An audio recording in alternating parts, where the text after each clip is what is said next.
안녕하십니까? 저는 지금 60을 훌쩍 넘긴 딸 하나를 애지중지 키워낸 여자입니다. 아무리 생각해도 저만큼 인생을 매일매일 사건과 사고로 쌓아올린 사람은 없는 것 같아서 이야기를 풀어보고자 이곳을 찾아와 사연을 올리게 되었습니다. 이 나이가 될 때까지 정말 하루도 일이 없었던 적이 없더라고요. 어찌 보면 기구한 운명이고 어찌 보면 빡빡한 인생이지만 여러분들께 제 이야기를 들려드리고 싶어서 찾아왔습니다. 하루에도 수십 번씩 바뀌는 갈대 같은 마음처럼 제 인생이 참 여러 번 바뀌었습니다. 시작은 미약하나 끝은 창대하리라는 말처럼 제 인생의 끝이 아주 화려하길 기대해 보면서 이렇게 제 인생을 글로 풀어나가 보렵니다. 어찌 제 삶을 글 몇 줄로 끝낼 수 있겠냐마는 최대한 청취자 여러분들이 듣기 쉽도록 이야기를 써내려가겠습니다. 끝까지 들어주시고 제 인생의 끝을 여러분이 함께 해주신다면 더할 나위 없이 좋을 것 같습니다. 저는 강원도 산골에서 태어나 뒤로 10발자국만 디뎌도 산이 나오는 시골 깡촌에서 쭉 자랐습니다. 산 공기도 좋고 물소리도 졸졸 나고 가끔 가다가 들짐승이라도 마주치는 날에는 죽었다 싶을 정도로 무서워서 도망을 가야 하기도 했지만 그 시골이 참으로 정겨웠습니다. 자식을 더 낳고 싶어 했지만 저를 낳고 뭔가가 잘못되어 더 이상 자식을 가질 수 없게 된 우리 어머니는 저를 정말 금이야 오기야 키워주셨습니다. 어릴 때 저는 시골에서 사는 게 너무나도 행복했지만 점점 커갈수록 이 좁은 시골에서 자급자족하며 생활하는 것에 신물을 느끼게 되었습니다. 저희 아버지는 북을 치는 사람이었는데 국악을 하시는 대모님을 따라다니면서 푼돈을 벌며 생활하시던 분이었습니다. 저는 당연히 제대로 된 교육을 받으면서 자라지 못했고 북을 치는 아버지를 따라 장터에 나가는 것이 가장 재미있는 일이라 여기며 살았습니다. 보고 배운 것이 그것뿐이라 저는 어릴 때부터 구수한 소리를 잘 따라내었고 장터에 따라 나가서 북을 치는 아버지 옆에서 노래를 부르며 용돈을 벌었습니다. 그게 제가 초등학교 저학년 때의 일이었는데 가끔 장터에 나온 동급생 친구들에게 놀림을 당하기도 했지만 돈을 벌어 과자를 사 먹을 수 있음에 기쁘기만 했습니다. 학교에서도 제가 장터에서 노래를 부른다는 것이 소문이 나서 가끔 선생님들께서 노래를 시키기도 하셨습니다. 어린 나이였지만 시골에 다 쓰러져가는 집에 사는 저는 학교 근처에 새 아파트에 사는 친구들이 부러워 돈을 모아 집을 사고 싶다는 열망을 가지게 되었습니다. 어느 날은 평소와 다름없이 장터에 나가 구수한 트로트를 부르며 1,000원, 2,000원 꼬깃꼬깃 용돈을 모으고 있었는데 외부에서 오신 명창이 저를 발견한 것입니다. 제가 노래를 부르는데 한이 서려 있다면서 나이도 어린데 어찌 이리 노래를 잘 부르는 거냐고 저에게 노래를 업으로 삼을 생각은 없냐고 하셨습니다. 당시에 저는 돈 버는 재미에 맛이 들려 있었기 때문에 땀을 뻘뻘 흘리며 거절을 하는 아버지 옆에서 꼭 하고 싶다고 제 의견을 피력했습니다. 사탕을 잔뜩 사주겠다는 명창의 말에 이끌려 저는 노래를 제대로 배우기 시작했죠. 그 명창은 판소리를 하는 사람이었던 것이었습니다. 어줍지 않게 트로트만 따라 부르던 제가 판소리를 하려고 하니 여간 힘든 것이 아니었습니다. 정말 TV 드라마에서 보는 것처럼 날이 추워지는 가을날, 산 중턱에 있는 폭포수에 들어가 득음을 위해 물살을 맞으며 노래를 부르기도 했습니다. 명창이 말하는 득음이 어떤 것인지도 모르는 12살 된 아이가 소리를 내고 있으니 어디 제대로 된 결과물이 바로 나오겠습니까? 저는 그 득음의 길을 걷기 위해서 쉬지 않고 노래를 불렀고 사춘기가 오고 목소리 톤이 미묘하게 달라지는 시기에 소리를 하도 질러댄 탓에 목소리가 걸걸하게 바뀌었습니다. 우리 아버지는 여자의 목소리가 이리 쉬어빠져서 어쩌냐 하며 걱정을 하시면서도 명창의 소리가 나는 것 같다면서 좋아하시기도 했습니다. 목에서 피가 날 정도로 노력을 한 결과 저는 좋은 소리를 가지게 되었고 판소리계의 샛별이라는 별명까지 가지게 되었습니다. 그게 제 나이 13일 때의 일이니 아주 오래전 일이긴 하죠. 명창은 강원도 산골에서 떼국물 줄줄 흐르던 저를 발견하여 국내에서는 모르는 사람이 없을 정도로 유명한 판소리꾼으로 저를 키워냈습니다. 중학생이 되면서 각종 국내 대회를 휩쓸던 저는 우연한 기회에 국제대회에 출전을 하게 되었고 그곳에서 우리 고유의 소리인 판소리로 우승을 차지했습니다. 아름다운 꾀꼬리 같은 소리를 내는 사람들 사이에서 걸걸한 소리를 뽑아내는 것이 이질적이긴 했지만 제 한이 서린 소리를 외국인들도 알아차린 거죠. 신이 내린 소리임이 틀림없다면서 저에게 과한 찬사를 보냈고 저는 국제대회 수상 이력 덕분에 이쪽 저쪽에서 초청을 받아 노래를 부르러 다녔습니다. 그때부터 저는 돈을 모을 수 있게 되었고 우리 부모님께 제가 열망했던 시내의 아파트 또한 선물을 할 수 있었습니다. 제가 고등학생이 되어서는 학교도 그만두고 전국을 돌며 판소리 공연을 하고 판소리를 널리 알리고자 해외 공연을 다녔습니다. 비행기를 처음 탔을 때는 너무나도 무서웠지만 하도 타고 이 나라 저 나라를 돌다 보니 그 어떤 교통수단보다 더 편하고 빠르다는 걸 알게 되었습니다. 국내에서는 저를 따라갈 후계자가 없음을 널리 알리며 판소리에 관심을 가져달라, 저를 응원해달라는 광고도 붙었습니다. 저는 대한민국을 대표하는 판소리꾼이 되었고 당연히 그에 따른 기고만장함도 조금 늘었습니다. 벼는 익을수록 고개를 숙인다고 명창은 저를 꾸짖기도 했지만 원래 고등학생들이 그런 허세에 조금 찌들어 살지 않겠습니까? 다른 또래들과 달리 제 밥벌이를 하면서 지냈는데 부모님께 아파트도 떡하니 선물해드렸는데 그 정도 허세는 조금 들어도 괜찮지 않나 싶었습니다.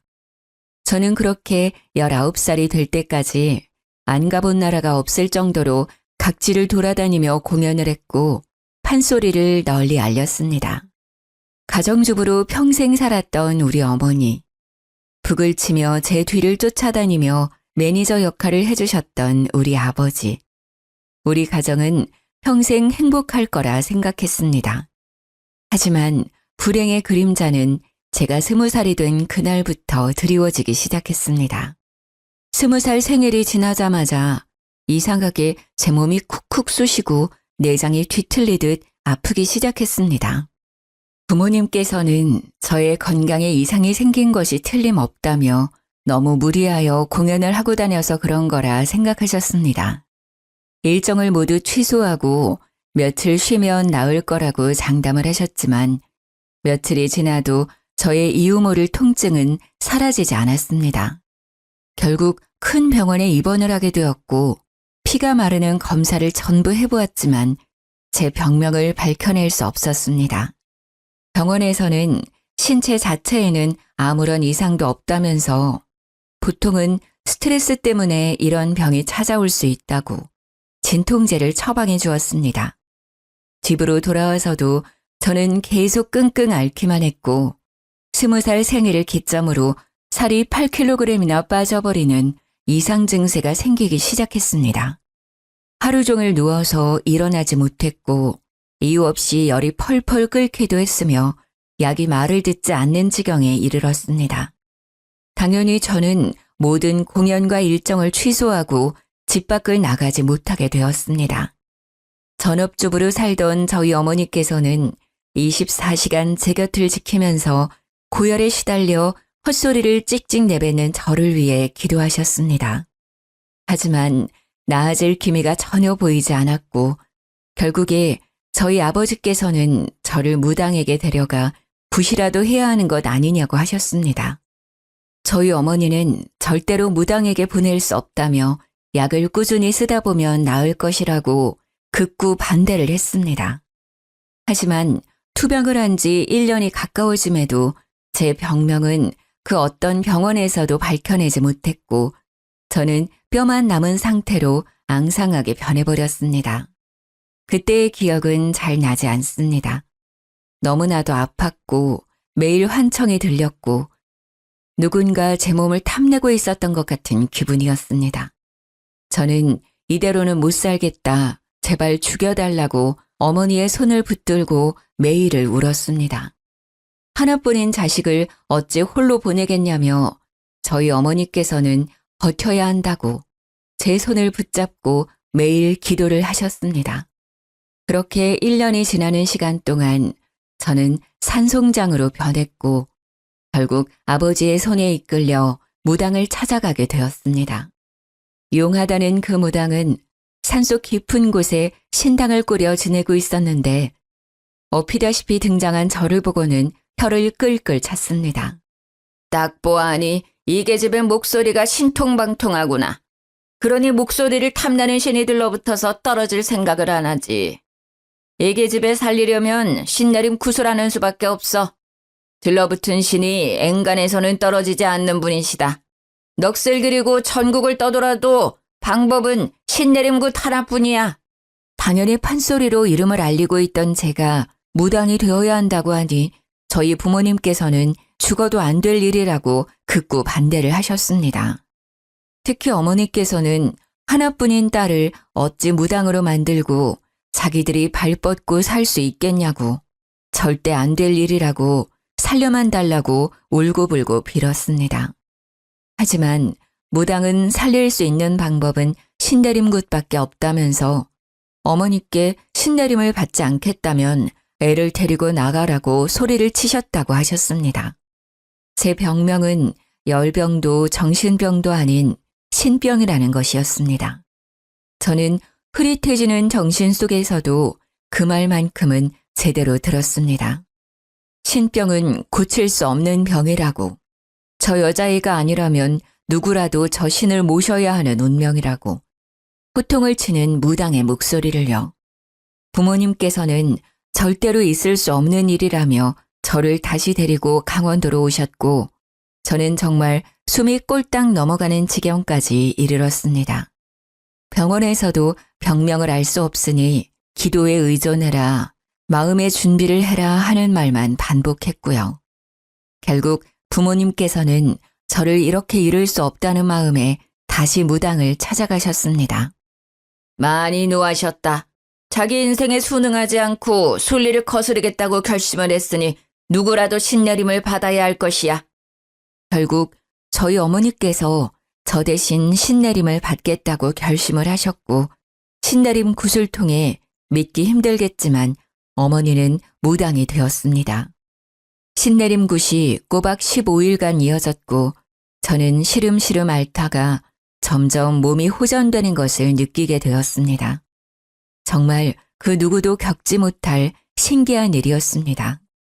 15일 동안 열이 끓었다가 가라앉았다가 내장이 뒤틀렸다가 잠잠해졌다가 하더니 15일 뒤 저는 제 두 다리로 방을 걸어 나왔습니다. 홀로 제 옆을 지키던 아버지께서는 제 다리로 걸어 나오는 저를 보고 눈물을 하염없이 흘리셨습니다.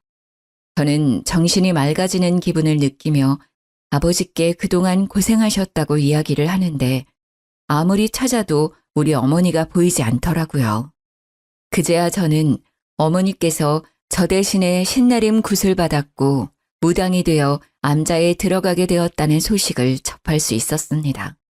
저는 저를 위해 한 몸을 희생하신 어머니의 모성애에 끊임없이 눈물을 흘렸습니다. 어머니가 너무나도 보고 싶고 그리웠습니다. 저는 며칠 지나서 몸이 정말 완벽하게 일상에 적응을 하자마자 어머니를 찾기 위해 산속에 있는 암자를 찾아갔지만 어머니를 볼 수 없었습니다. 신의 노여움이 엄청나게 컸고 저를 다시 만나면 제 몸을 집어삼킬지도 모른다고 하여 저와 만나는 것을 거부하셨기 때문이었습니다. 그 뒤로 저는 아버지와 단둘이 생계를 이어가야 했고 어머니와는 거의 생리배를 한 채 지내야만 했습니다.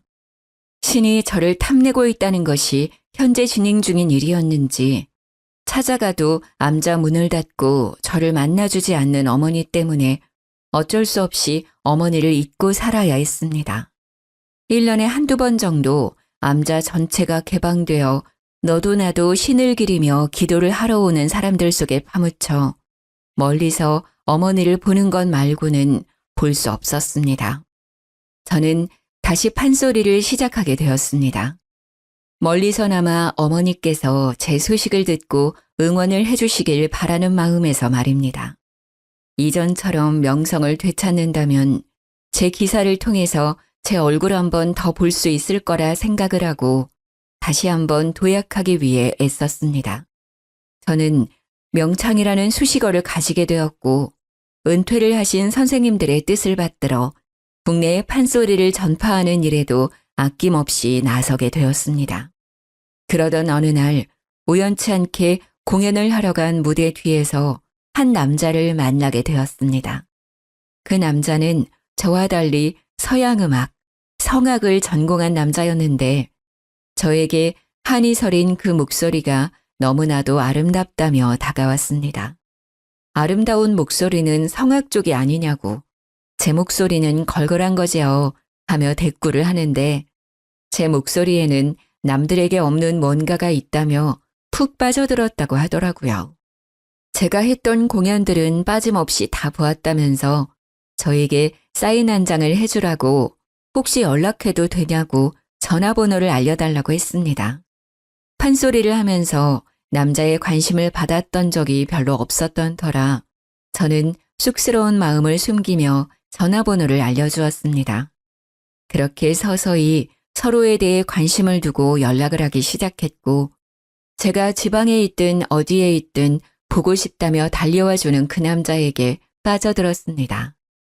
제가 판소리 공연 후 지쳐있을 때 활력소가 되어주고 간혹가다 보고 싶은 마음이 쑥쑥 트는 어머니의 빈자리를 채워주는 그런 남자였습니다.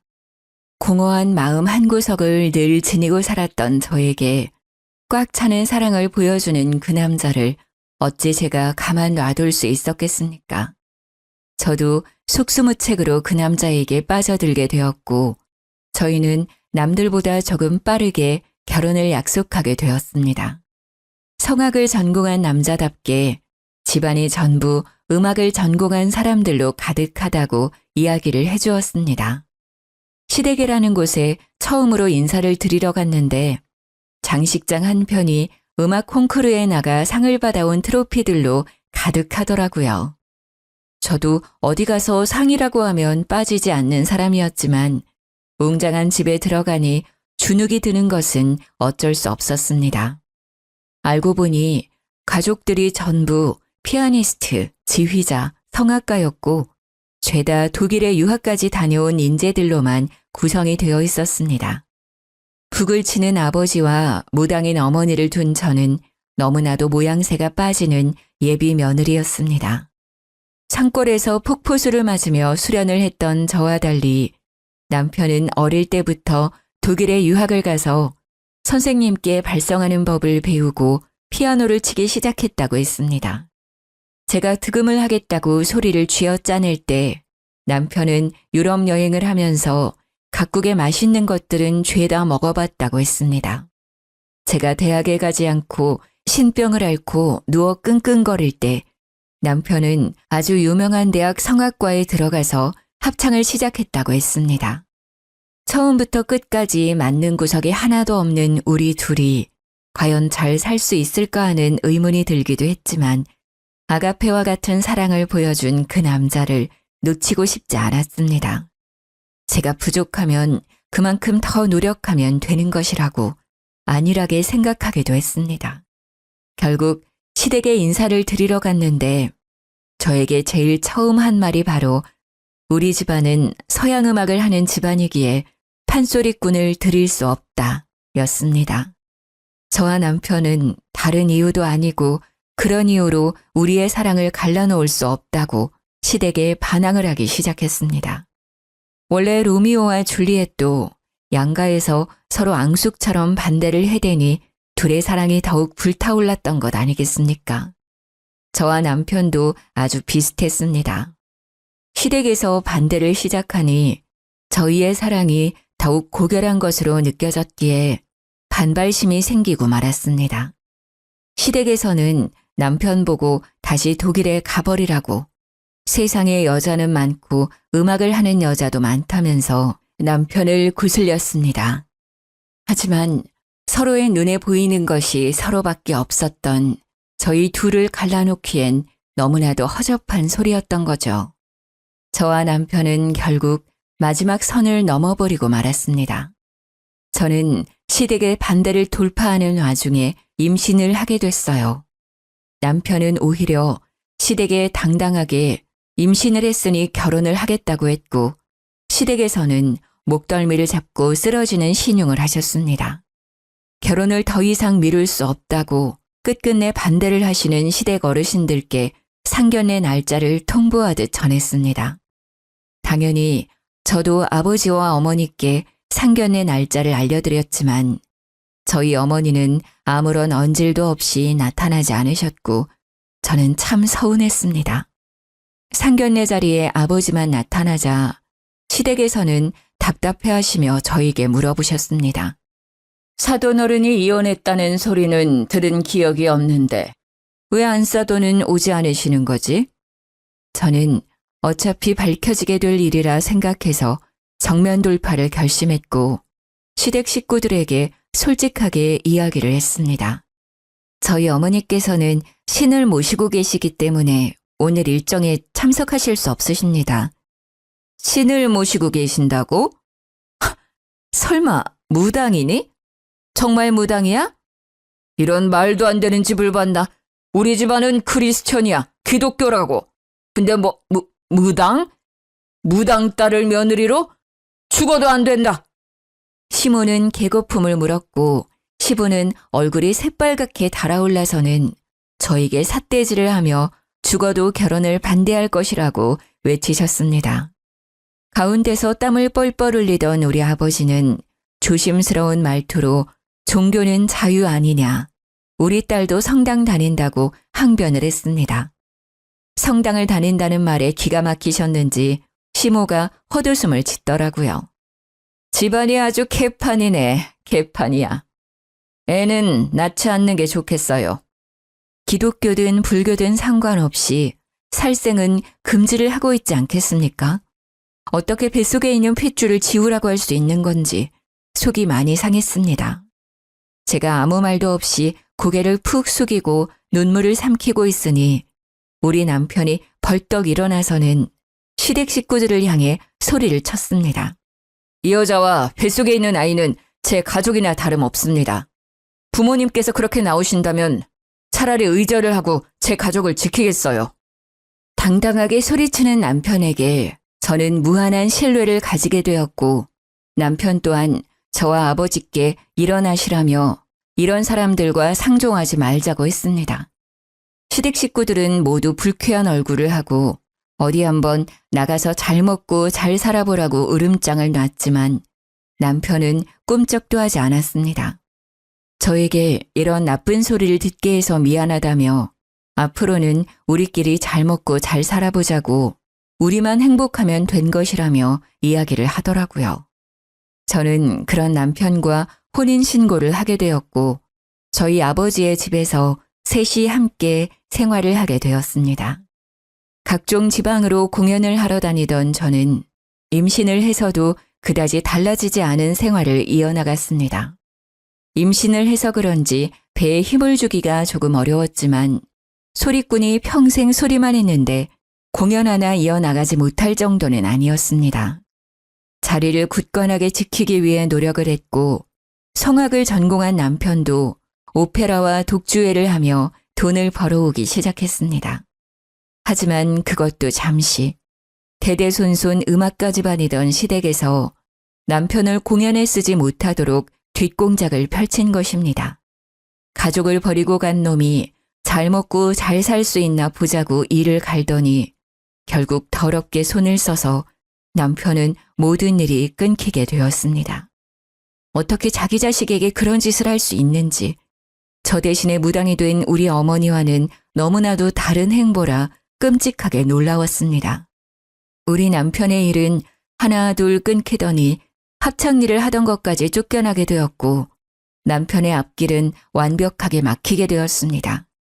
저는 어떻게든 생계를 이어나가기 위해 출산하기 전날까지도 쉼없이 공연을 하러 다녔고 우리 남편은 무력감에 빠져 점차 우울해지기 시작했습니다.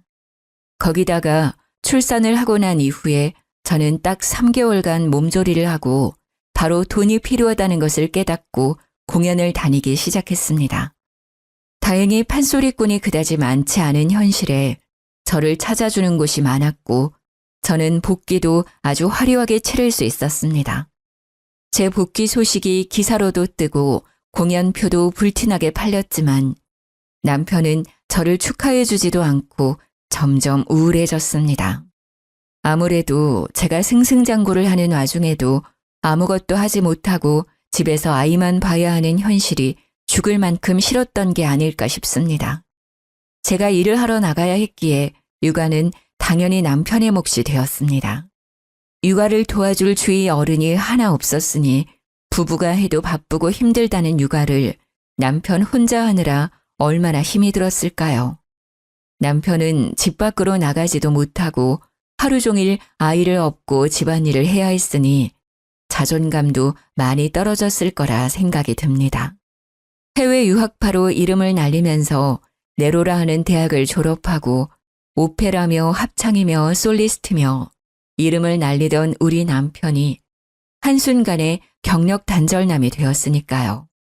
거기다가 노래와 상관없는 육아일만 하루 종일 하니까요. 매일 우는 애만 달래고 애 분유주고 기저귀 갈고 씻기고 우울증이 찾아올 수밖에 없게 된 것이죠. 출산을 해보신 분들이라면 다들 아실 거예요.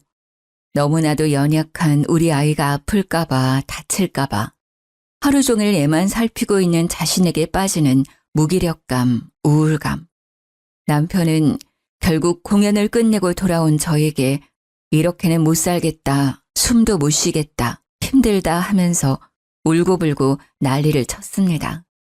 남편의 우는 모습에 놀란 저와 아버지는 남편을 데리고 병원을 찾게 되었고 병원에서는 육아 우울증이 온 것 같다고 했습니다. 하지만 제가 가장인데 일을 쉴 수도 없는 입장이고 저와 아버지는 계속해서 공연을 하기 위해 집을 비우게 되었습니다. 그런 생활이 이어지자 남편은 결국 시댁에 전화를 걸어서 우울해 죽고 싶다고 제발 살려달라고 빌었다고 하더라고요.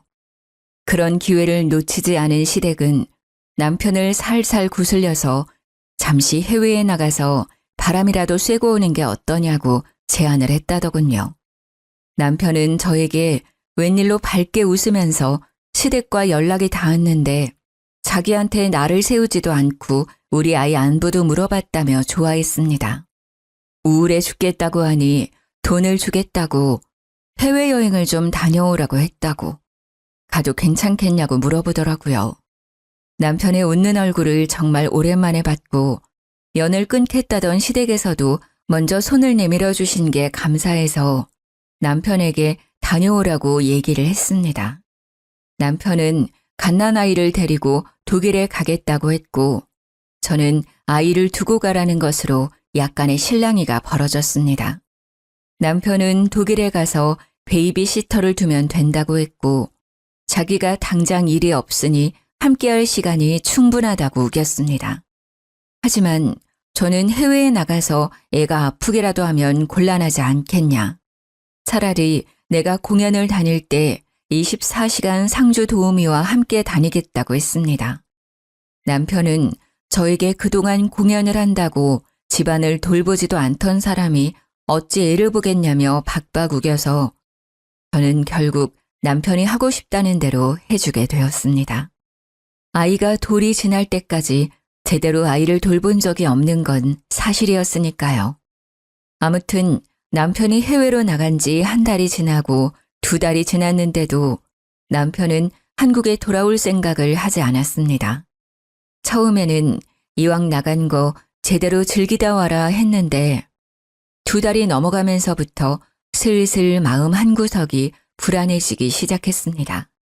그 즈음쯤 아버지께서 북을 하도 오랜 시간 두들긴 탓에 손목도 어깨도 손 쓸 수 없을 만큼 약해져서 통증 때문에 북을 제대로 치지 못하게 되었습니다. 저에게 다른 사람을 알아보는 게 좋겠다고 하셨고 저는 몇 개월을 더 북 치는 사람을 알아보며 공연을 돌았습니다. 남편이 독일에 간 지 6개월이 되었을 무렵 저는 남편에게 한국으로 돌아오라고 화를 냈지만 남편은 제 말을 듣지 않았습니다. 알고 보니 시부모가 해외에 있는 남편에게 모든 걸 다 제공하면서 해외에 눌어붙기를 강요하고 있었던 것이었습니다. 생활비를 전부 보태주고 집도 얻어주고 아이와 함께 생활할 수 있는 모든 편의를 시댁에서 봐주고 있었던 것이죠. 그러니 남편에게는 한국에서 얻을 수 없었던 안정과 여유가 생겼고 한국으로 돌아오고 싶지 않았던 것입니다. 게다가 독일에 있는 합창단까지 들어가서 공연을 시작했더라고요. 시댁에서는 남편이 일을 할 수 있도록 계속해서 뒤에서 일거리를 물어다 주었습니다. 저 같아도 그런 생활을 할 수 있다면 한국에 들어오지 않고 싶겠더라고요. 아버지는 북을 더 이상 칠 수 없게 되어 어머니가 계신 암자 근처에서 생활을 하고 싶다고 하셨습니다. 남편은 저에게 아이가 보고 싶지도 않냐며 독일에 들어오기를 바랐고 저는 결국 한국에서의 생활을 정리하고 독일로 떠나기로 결심을 했습니다.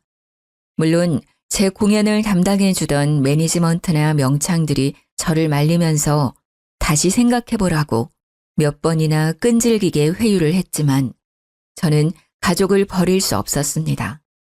남편이 본인 가족을 버리고 저에게 왔듯이 저도 제 가족을 위해 떠나야 할 시기라고 생각을 했습니다.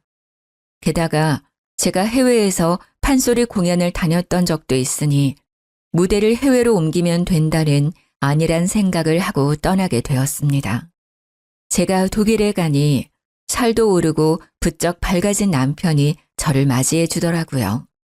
다른 것보다 남편의 좋아진 얼굴을 보니까 독일에 오길 잘했다는 생각이 들어서 가정에 충실해야겠다는 생각을 하게 되었습니다.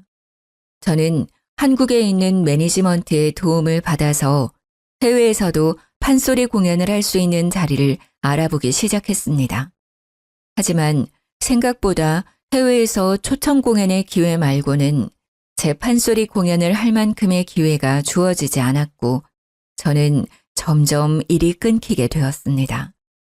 판소리에 대한 해외의 관심이 아주 잠깐이었고 후배들이 치고 올라왔기에 제가 뛰어다닐 만한 무대가 주어지지 않았습니다.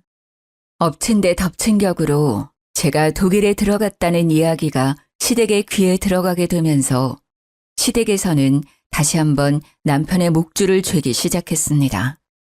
남편이 하던 일을 모조리 끊어버린 것입니다. 남편은 실력이 나빴던 것은 아니지만 쟁쟁한 사람들 사이에서는 눈에 띄는 실력을 가진 것이 아니었습니다. 그러다 보니 시댁의 도움이 사라지자 점차 일이 끊어지게 되었고 제가 판소리로 돈을 벌 수 있는 상황이 아니다 보니 생활고에 시달리게 되었습니다. 시댁에서는 이참에 집세를 내주던 것도 생활비를 지원해 주던 것도 모조리 다 제약을 걸어버렸고 저는 무기력해진 남편의 모습을 다시 한번 봐야 했습니다. 어떻게든 우리 가족이 먹고 살 만큼의 돈이 필요했기에 저는 독일에서 아이들을 돌보는 시터 일을 시작하게 되었습니다. 남편과 달리 독일어를 전혀 할 줄 몰랐던 저는 독일에 있는 한인 아이들의 등하교와 방과 후 시간을 기다리며 아이들의 간식을 챙겨주는 시터 일을 했습니다. 그러다 보니 월급이 생각보다 많지 않았고 정작 우리 아이는 제대로 된 음식을 먹지 못하는 지경까지 이르렀습니다. 저는 남편에게 다시 한국으로 가자. 내가 판소리를 해서 돈을 벌어오는 게 더 좋을 것 같다고 구슬렸습니다. 하지만 남편은 모든 게 제 탓이라고 생각하기 시작했고 결국에 저에게 이혼을 이야기했습니다. 당신만 아니었다면 나는 좀 더 좋은 조건으로 일을 할 수 있었을 거야. 평생 사랑하는 노래를 부르면서 행복하게 지냈을 거라고. 독일에 와서도 우리 집 사람들의 도움이 있긴 했지만 행복하게 지냈는데 당신이 온 이후에 모든 것이 물거품처럼 사라졌어. 저를 원망하는 남편의 말에 저는 더 이상 우리 관계를 회복할 수 없을 거라고 생각했습니다. 평생을 사랑만 할 것 같았던 우리 둘은 결국 이혼을 하기로 결심했습니다. 시댁에서도 이혼만 하면 다시 예전처럼 생활할 수 있도록 해주겠다고 남편을 쉼없이 구슬렸더라고요. 결국 저는 이혼 도장을 찍고 아이를 데리고 한국으로 돌아와서 다시 판소리를 시작했고 다행히 자리를 제대로 잡아서 10살까지 아이를 홀로 키웠습니다. 아버지께서 아이를 돌봐주시는 동안 저는 쉼없이 전국을 돌면서 돈을 벌었습니다. 아이가 초등학교에 입학을 하고 음악가의 피가 흐르긴 하는 건지 피아노를 배우고 싶다고 해서 저는 아이에게 피아노 선생님을 붙여주었습니다. 피아노를 치면서 노래를 부르는 것에 흥미를 가지더니 딸아이는 초등학교 합창단에 들어가서 노래를 부르기 시작했습니다. 그런데 정말 피는 못 속인다고 아이가 노래를 너무나도 잘 부르는 것이 아니겠습니까? 목소리가 옥구슬이 굴러가는 것 같은 청아한 소리를 내는데 제가 들어도 남들보다 훨씬 수준 높은 가창력을 뽐내더군요. 합창단 선생님도 같은 생각이었는지 아이가 노래를 부르는 것을 영상으로 찍어서 그때 당시에 유명한 동영상 사이트에 아이의 영상을 올렸습니다. 방송국에서도 영재가 틀림없다며 합창단 제의가 오고 아이를 취재하고 싶다면서 이리저리 찾아오곤 했습니다. 덕분에 노래를 잘 부르는 아이로 영상이 유명해지게 되었고 음악가 집안이던 시댁에서도 그 소식을 듣고는 저를 찾아왔습니다. 애가 성악에 소질이 있는 것 같은데 피는 못 속이는 것 아니겠냐. 성악 쪽으로 키워줄 수 있으니 음악을 시키자고 하더라고요. 저는 시댁에서 찾아왔다는 것 자체가 불쾌했지만 시댁에서는 꾸준히 저에게 연락을 해오며 남편이 지금 독일에 있으니 아이를 유학 보내자고 했습니다. 독일에 가서 기초만 제대로 잡아도 조수미에 버금가는 성악가가 될 것이라고 절대적으로 서포트를 해주겠다고 말을 했습니다. 저는 아이의 미래를 위해선 나쁘지 않은 제안이라는 생각이 들었습니다. 딸아이가 노래에 욕심을 보이기도 했으며 소리 자체가 성악을 했을 때 두각이 드러나는 소리였기에 독일로 보내기로 결심을 했습니다. 남편이 워낙 딸아이의 육아에 철저했던 사람이었으니 믿고 보내기로 한 것입니다. 그런데 시댁에서 그런 말을 하더라고요. 해외로 나가려면 양육자가 누구인지 그런 게 중요한 거 알고 있어? 남편이 양육자로 지정되어 있지 않으면 법적으로 제한이 생길 수 있어. 그러니까 아이를 위한 길이라고 생각하고 양육자를 우리 아들로 바꿔주었으면 해. 저는 내키지 않았지만 독일에 간다고 신이 나 있는 딸을 위해 눈물을 머금고 양육자를 남편으로 변경을 해주었지만 모든 것이 시댁의 계략이었습니다. 독일에 간 딸은 처음에 저와 연락을 자주 했지만 점점 연락하는 횟수가 줄어들기 시작했습니다. 한동안 연락 없는 딸이 걱정되어 전화를 걸어보니 없는 번호라고 나오는 것이 아니겠습니까? 저는 놀라서 딸의 집 주소로 편지를 보냈지만 그 집에 이미 딸이 살고 있지 않다면서 편지가 반송되어 돌아왔습니다. 저는 시댁에 연락을 하고 찾아도 가보고 딸의 행방을 알려달라, 번호 아니면 편지라도 쓸 수 있게 주소를 알려달라고 했지만 그들은 저를 완벽하게 무시했습니다. 저는 결국 딸과 연락을 할 수 있는 방법을 찾지 못했고 그대로 딸을 잃어버린 어미가 되었습니다. 결국 매니지먼트사를 통해서 뒤에서 몰래 남편의 행방을 찾으러 다녔습니다. 남편이 성악을 계속하고 있었기 때문에 소식은 어렵지 않게 들려왔습니다. 남편은 독일에서 만난 유학생과 재혼을 했고 재혼을 한 여자가 불임 판정을 받게 되어 자식을 가질 수 없다는 걸 알고 저희 딸을 데리고 간 것이었습니다. 그 모든 사실을 알게 된 이후에 정말 인생이 허탈하더군요. 우리 딸을 당당하게 호적에 올려놓고 자기 자식인 것 마냥 데리고 다니면서 함께 노래를 부르고 있다는 게 아니겠습니까? 그 뒤로 저는 제3자에게 간간히 들려오는 소식 말고는 딸의 얼굴조차 볼 수 없게 되었습니다.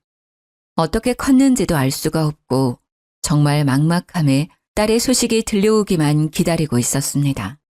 그러다 해외 뉴스에 나온 딸을 보게 되었는데 우리 딸이 무슨 콩쿠르에 나가서 상을 받았고 18살 나이로 오페라 무대에 서게 되었다는 소식이었습니다.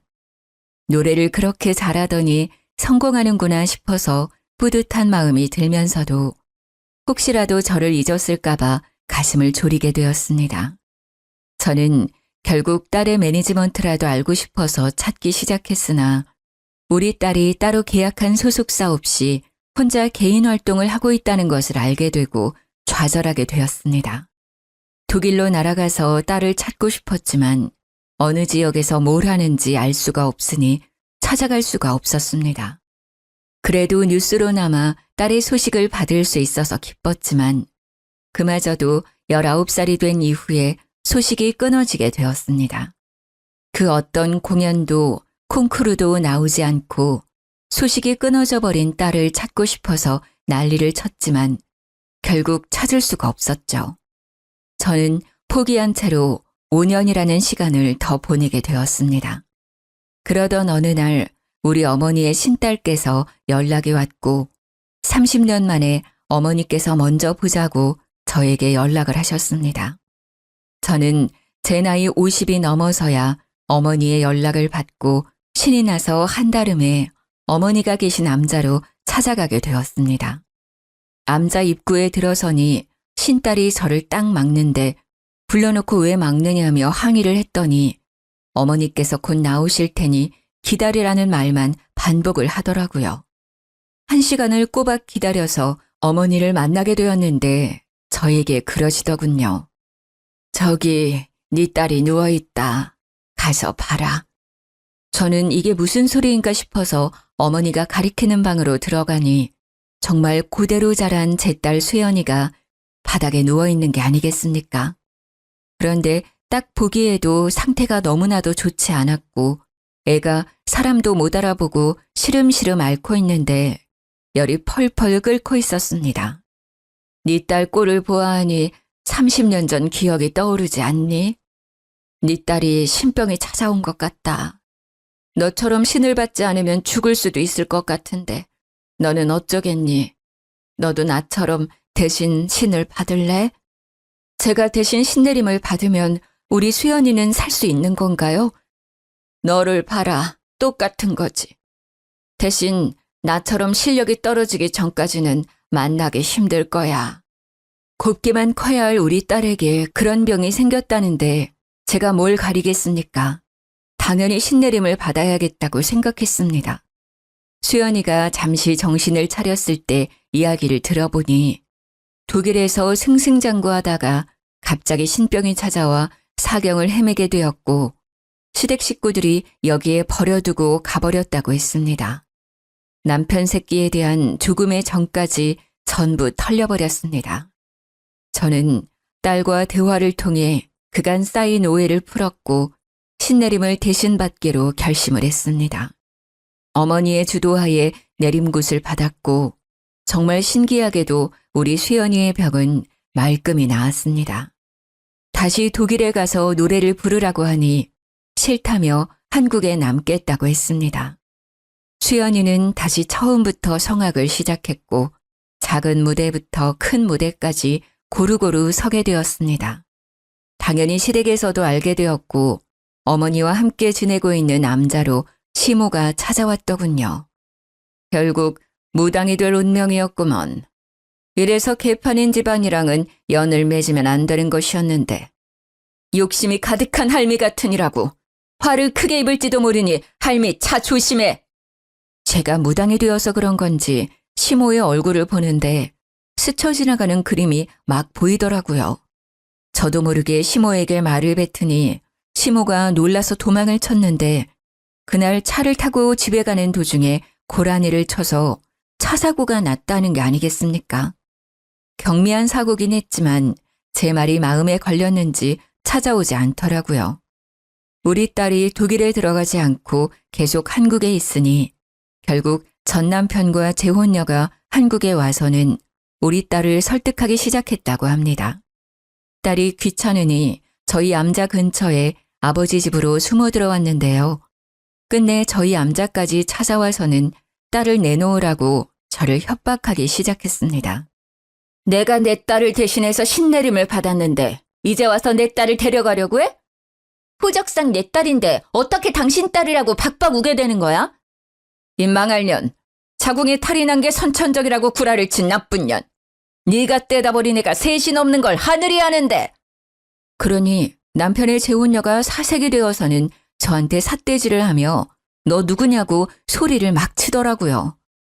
어쩌겠습니까? 신을 받은 이후에 보고 싶지 않아도 보이고 말하고 싶지 않아도 신의 목소리가 터져나오는 것을요. 재혼녀가 불임이 된 이유가 젊었을 때 하도 난잡하게 놀아서 낙태 수술을 여러 번 반복하면서 생긴 것이었습니다. 그 사실을 알게 된 남편이랑 시모가 재혼녀를 쥐잡듯이 잡았는데 재혼녀도 뻔뻔하게 나오더라고요. 당신도 유부남일 때 나 만나서 바람 피운 거잖아. 그러면서 둘이 개싸움을 하는데 아주 흥미진진했습니다. 결국 둘이 이혼을 하고 재산 분할까지 했는데 서로 돈을 주지 않으려고 난리를 쳤다고 하더라고요. 그 이후로 저는 제 아내 신 때문에 딸이랑 자주 만날 순 없지만 연락을 자주 하면서 지내고 있습니다. 말년에 어머니와 함께 지낼 수 있어 행복하고 아버지와도 자주 만날 수 있어서 행복하게 지내고 있습니다. 붓을 하러 오고 점을 보러 오는 사람들이 줄을 서는 암자라 안정적으로 잘 살고 있습니다. 그렇게 큰딸이 곧 결혼을 앞두고 있는데 제가 무당이라 딸에게 미안한 마음이 먼저 들더라고요. 하지만 사돈 어른이 암자까지 찾아와서는 제 손을 꼭 잡으며 며느리 걱정을 하지 말라고 자기들이 잘 보살펴주겠다고 이야기를 해주어서 안심이 되었습니다. 저에게 제가 신을 모시고 있기 때문에 신의 축복이 함께하지 않겠냐고 하는데 정말 눈물이 쏟아져서 혼났네요. 좋은 사람 만나서 결혼까지 하게 된 우리 딸을 위해 저는 오늘도 기도를 올려봅니다. 남은 여생 행복하게 살다가 하늘 곁으로 가길 기도하며 제 글은 여기서 마치도록 하겠습니다.